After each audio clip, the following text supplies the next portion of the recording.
I suppose many people have been watching the coverage of the Queen's funeral and all the processes coming after her death, with Charles being proclaimed the King and all of that.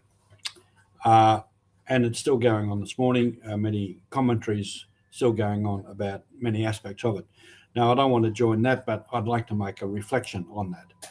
So this is a Mission Alive from the MSC Mission Office, and I'm Roger.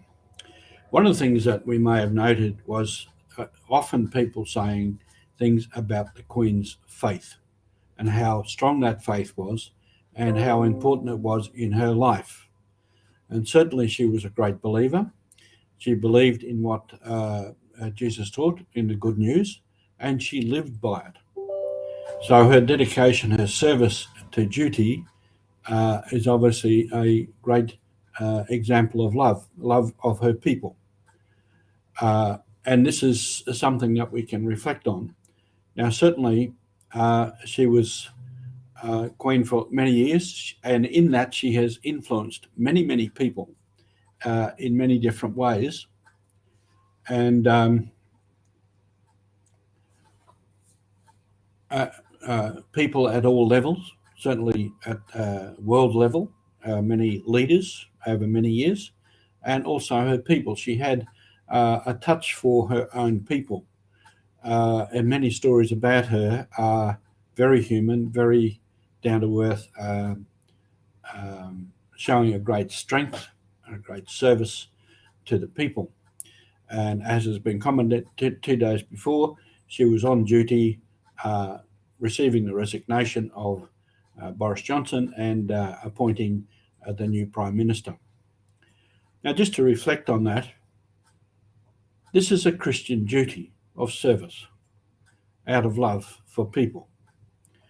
And within this whole story of the Queen, there are many, many, many people around the world at all kinds of levels who are giving dedicated service.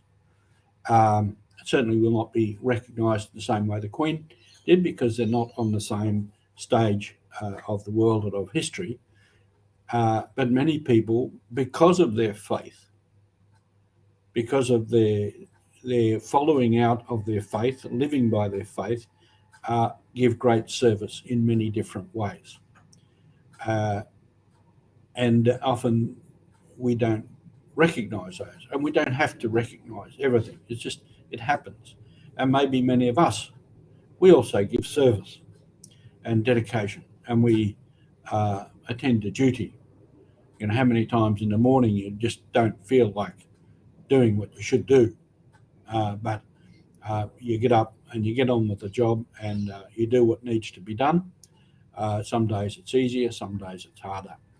And certainly with the Queen too, as we know, in many aspects, there were great difficulties she had to face.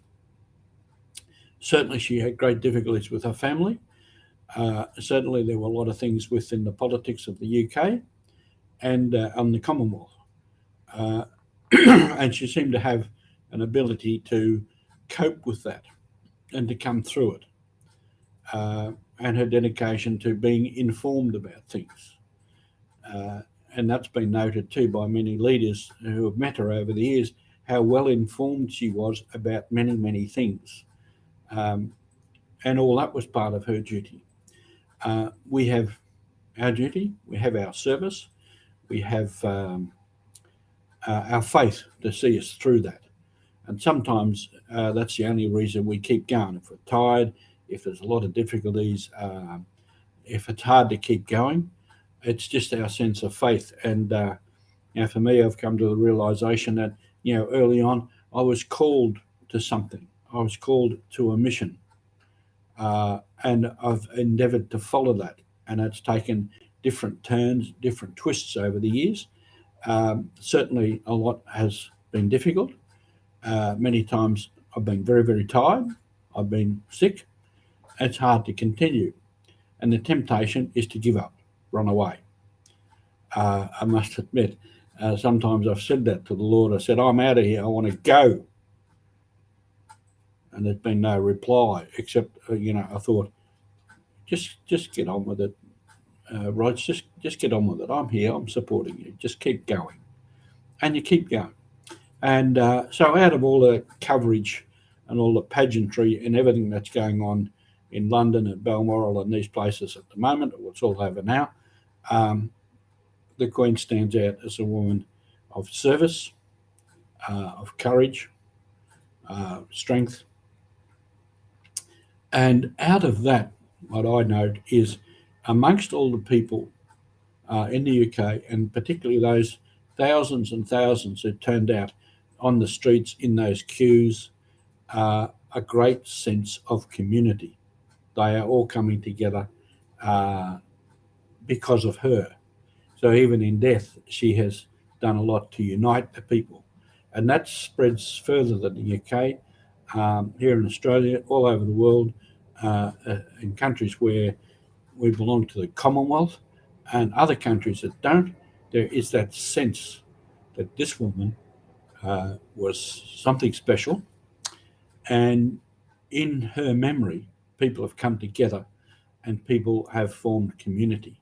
And we hope that those relationships, perhaps were born in those queues or on the streets, would continue and would serve as a basis for a greater unity, certainly within the UK, because it will face great problems and challenges in the future and around the world. And this is part of our mission to build that unity, that community, to relate to people, to face up to duty and to obligation and service. Have a great day on mission.